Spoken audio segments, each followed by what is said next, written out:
Olá pessoal, tudo bem? Estamos aqui no Vitrine do Lago, um lugar muito aprazível, com a água com 38 graus. Olha a rasura e a transparência dessa água. Olha que delícia de água, transparência.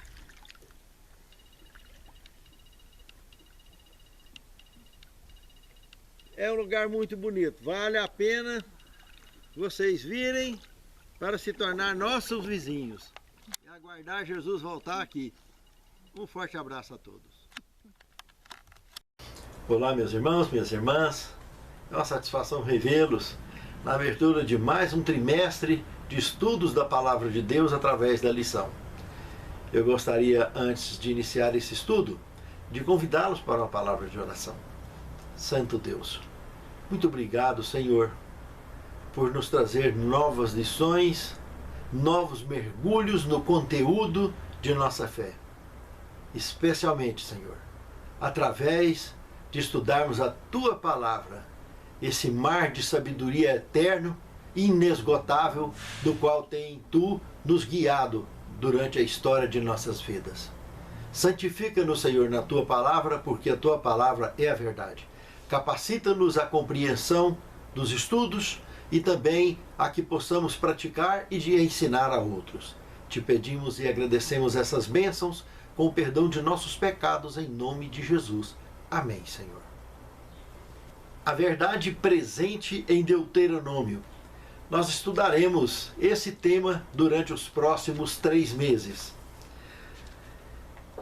Na realidade, o livro de Deuteronômio é esse 5º livro da Bíblia, que foi um dia também encontrado nos dias do reinado de Josias, entre 640 a 609 a.C., onde Ilquias, que encontrou o livro, apresentou, leu diante do rei Josias.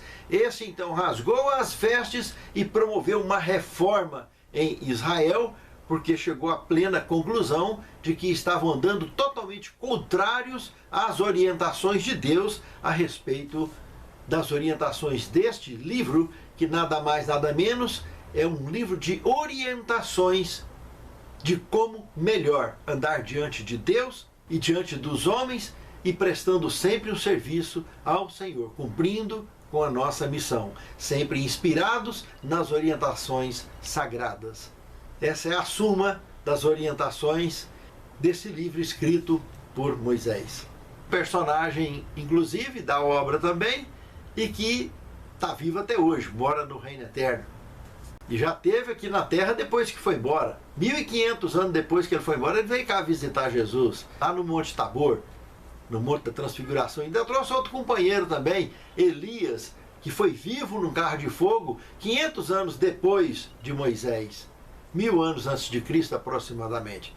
Esses dois vieram visitar Jesus numa missão lá na vigília que teve no Tabor, nos dias de Cristo, onde ele levou então Pedro, Tiago e João para assistir esse cenário, registrar o cenário a ser então apresentado para até os nossos dias. Em 2 Reis, capítulo 23, verso 2, esse livro também foi chamado de o livro da aliança, o que se resume numa excelente apresentação e nomenclatura desta obra, o livro de Deuteronômio. No primeiro tema, prefácio de Deuteronômio. 1 João capítulo 4, verso 8. Se resume claramente esse prefácio. Observe o que está escrito aqui. Quem não ama não conhece a Deus, porque Deus é amor. Irmãos, a base de toda a orientação que Deus dá é Ele mesmo. E a sua essência é o quê? Amor. Deus é amor. E amor é luz. Luz no mundo. E luz atrai luz. Elimina trevas. Desamor é o inverso. Forma trevas e apostasia. A frieza e o ódio geram filhos como a deslealdade e a falsidade. Com o tempo, qualquer um passará a conhecer a maldade. Tudo porque não aprendeu sobre a essência do verdadeiro amor. Se tornaram pessoas frias, apáticas e cheias de ódio. Porque no segundo tema, amar para ser amado. O que 1 João capítulo 4, verso 8 está dizendo, irmãos, não é que o Senhor revela amor ou é uma manifestação de amor.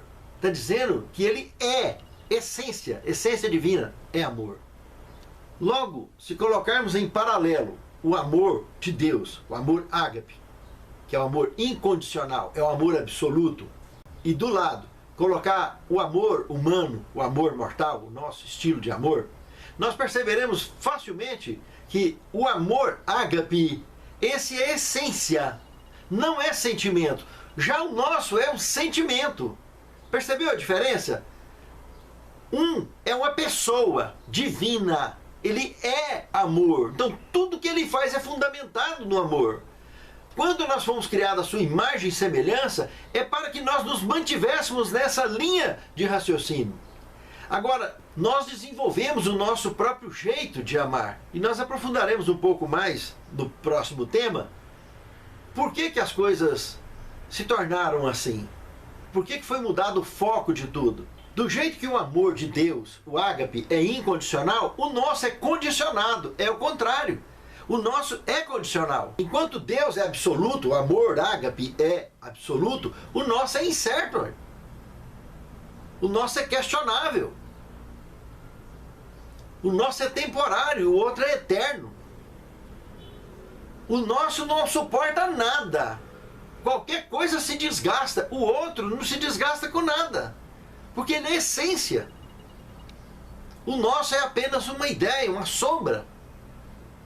Por isso que temos que aprender a amar de fato, para que então entendamos o sentido do que é ser amado.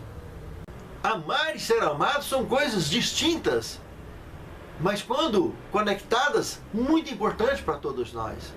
É somente no amor condicional, seja ele eros, seja ele fraternal, seja o que for, que é cheio de condições, para que haja consenso. Esse paralelo dessas duas formas de amor, o amor ágape e o amor humano, nós precisamos de estar focados no ágape. Aí aprenderemos, aí entenderemos por que que somos amados por Deus e por que que devemos amar ao semelhante e principalmente amar a Deus. Se nós estudarmos os textos de Isaías 14, 12 a 14, Ezequiel 28, 12 a 17 e Apocalipse 12, 7, nós poderemos notar o que aconteceu, a forma de surgir algo diferente do amor. Como que teria nascido esses outros tipos de amores? Amores mortais, amores condicionais. Revelados, facilmente entendidos e compreendidos na história do anjo que caiu, Lúcifer. Porque essência, que é o ágape, e o amor, sentimento, que é o nosso, esses são opostos, irmãos. Quando conseguimos conciliá-los, está focado, aí encontramos a razão de entender a nossa semelhança com Deus. Quando eles estão focados e conciliados, se tornam luz do mundo, sal da terra. E isolados, eles são irreconciliáveis, irmãos. Porque o amor sentimento, o amor mortal, esse amor, ele é egoísta. Ele não consegue ser submisso ao amor divino. Porque quando nós conciliamos o nosso jeito de ser com o amor ágape, não haverá barreiras. Seremos submissos à luz maior que nos mantém vivos, que nos deu luz ao mundo e nos mantém como luz no mundo. E não vamos ficar querendo tomar o lugar de Deus em momento algum. Porque temos consciência que somos filhos de Deus, luz menor, frutos de uma luz maior. Filhos do Criador, filhos do eterno Deus. Esse amor sentimental que nós conhecemos, essa forma de amor mortal que nós conhecemos, ela confunde tudo da nossa cabeça e é uma contaminação letal ao crescimento espiritual, justamente por causa do egocentrismo, do egoísmo. O nome Lúcifer quer dizer portador de luz. Combina com luz do mundo. Entende, irmãos? Os apelidos que ele levou depois de se isolar do amor ágape foi justamente o oposto de tudo isso. Opositor, diabo. Satanás, adversário. Percebeu? Que eles são irreconciliáveis se isolados do contexto.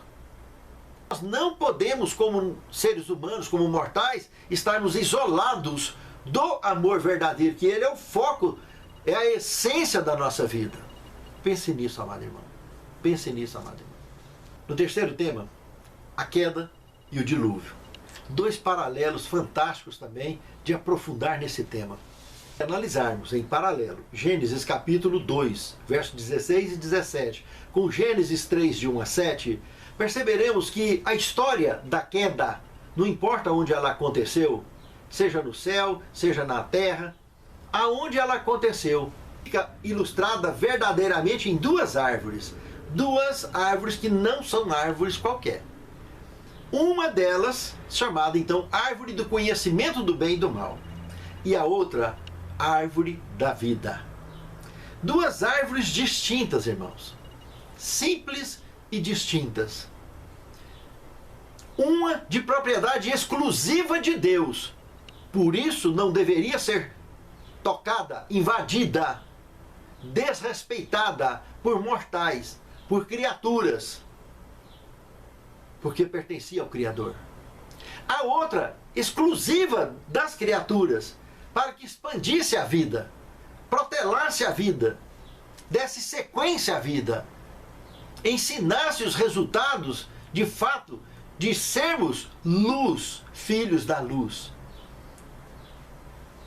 de sermos criados à imagem e semelhança do Altíssimo, e dar sentido à vida, sal da terra. A árvore do conhecimento do bem e do mal pertence a Deus, exclusivamente a Deus. Nas mãos de mortais se tornariam ferramentas e armas letais, sem a menor condição de controlar. Perderíamos completamente a noção de limite.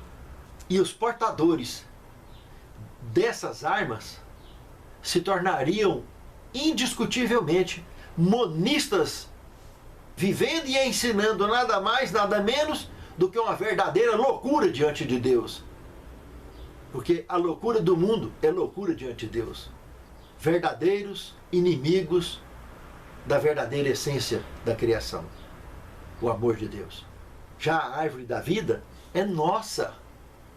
Foi feita para mim e para você, usada com frequência, expandindo a vida no seu verdadeiro sentido. E ao contrário da árvore do conhecimento do bem e do mal em mãos erradas, a árvore da vida em nossas mãos nos mantém ligados a Deus e não separados de Deus, como foi o caso da desobediência, de estar usando aquilo que não pertence à criatura, mas pertence ao Criador. Aí, nesse ponto, a história da queda no céu, a história da queda no Éden, a história do dilúvio, a história da Torre de Babel, expõe exatamente o resultado da essência monista. É das pessoas pensar que pode ser Deus em si mesmas. E foi isso que o diabo afirmou para Eva lá no jardim. Seus olhos serão abertos e vocês serão igual a Deus, conhecendo o bem e o mal, como o nome que foi dado à árvore que pertencia a Deus. O que antes então seria o livre-arbítrio usado para a preservação da vida e expansão da criação no universo, agora passou a se tornar contrários à vida. Porque se Deus é a essência da vida, ao bater de frente com ele, ao desafiá-lo, ao confrontá-lo, ao conflitar com ele, nós passamos a conflitar contra a vida.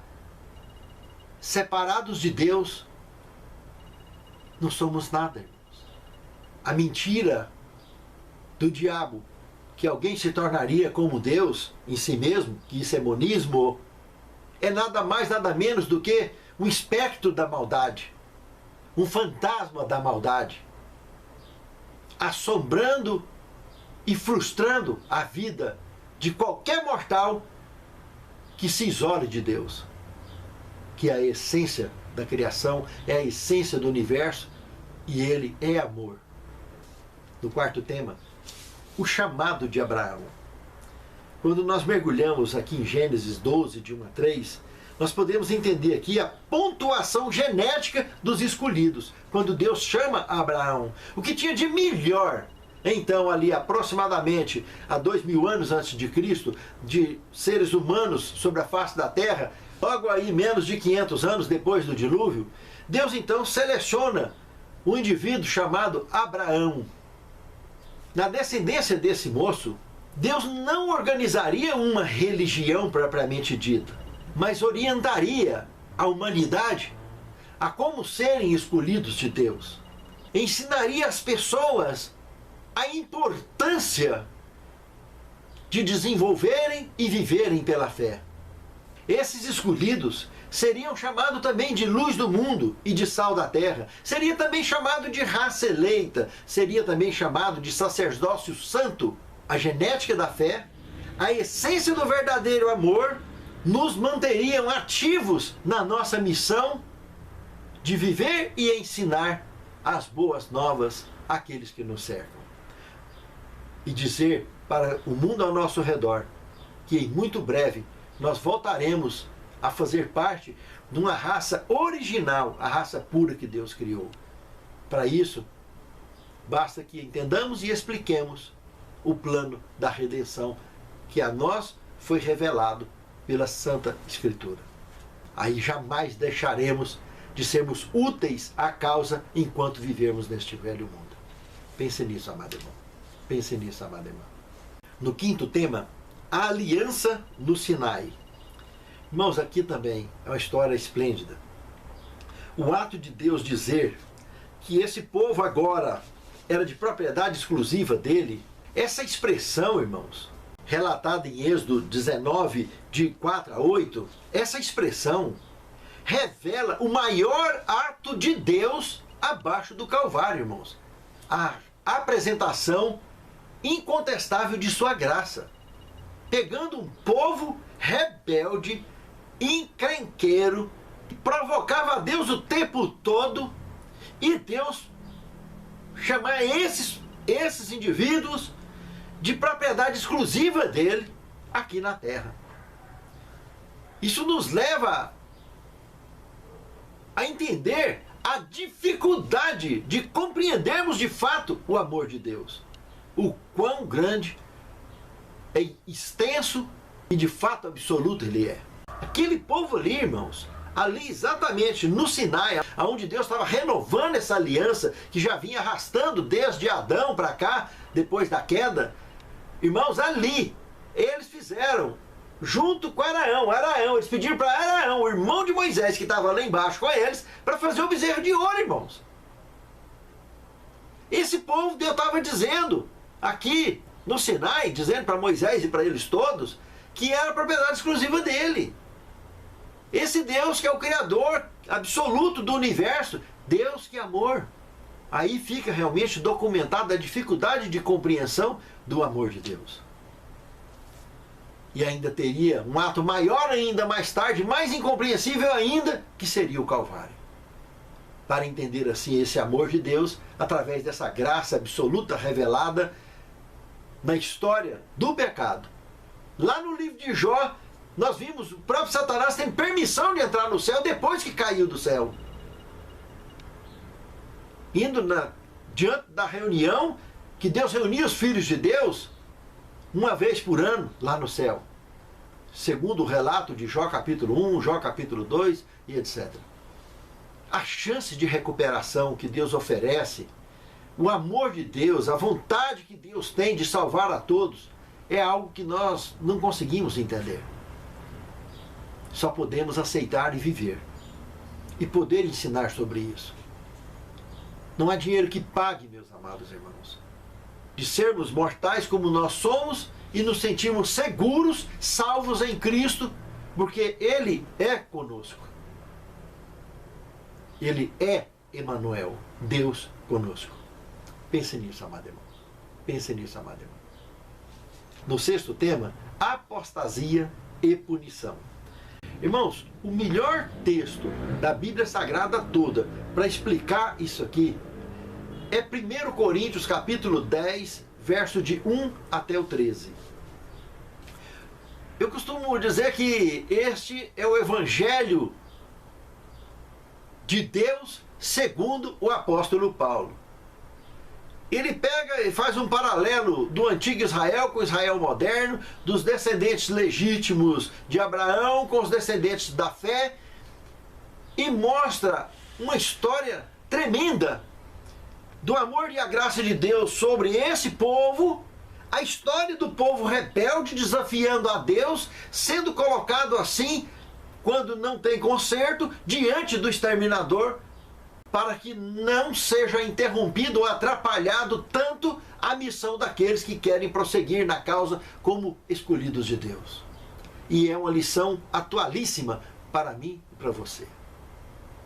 Muitos continuam se tornando barreiras na vida dos outros, por isso que Cristo comentou que nós somos o sal da terra, mas se o sal não servir para temperar, só serve para ser jogado fora e pisado pelos homens, porque se tornou areia, irmãos. Pensa numa pitada de areia no prato de comida. Acabou o prato de comida, já era. E o tanto que tem gente que não passa de areia na vida dos outros, de pedra no sapato dos outros, de rocha no caminho das pessoas e no caminho da obra de Deus, que é o pior. E Deus há de prestar conta com tudo isso. Ah, mas vai prestar conta. E vão pagar muito caro. Precisamos de nos conscientizarmos que precisamos andar nos caminhos de Deus como sal na terra, dando sentido para a vida dos outros, estimulando o prazer do verdadeiro sentido da vida. E não promover a frustração, ou a decepção, ou a maldade, seja lá o que for, na vida dos outros. Porque esse Deus que é amor de fato, Ele também nos ama e açoita a todo aquele que Ele chama por filho.